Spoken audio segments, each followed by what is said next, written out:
সিন্দুর গাছ, এই গাছের বীজ থেকে মায়েদের স্মৃতির সিঁদুর তৈরি হয়। আমার হাতে দেখতে পাচ্ছেন সিঁদুর গাছের পাতা এবং ফল।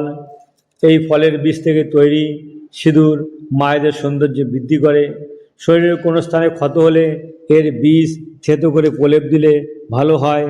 এর বীজের লাল কমলা রং খাদ্য ঔষধি শিল্পে নিরাপদ প্রাকৃতিক রং হিসেবে ব্যবহৃত হয়। সিঁদুর গাছের বীজের রস ত্বকের সংক্রমণ রোধ করে। এছাড়া অনেক ঔষধি গুণ আছে। এই গাছটি গুল্ম জাতীয় বহুবর্ষজীবী গাছ।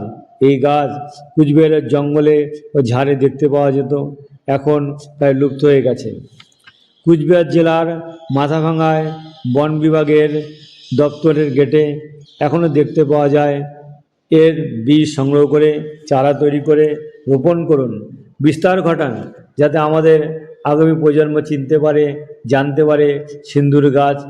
মায়েদের নিকট নিবেদন, এই প্রাকৃতিক সিন্দুর ব্যবহার করুন, কেমিক্যাল সিঁদুর বর্জন করুন।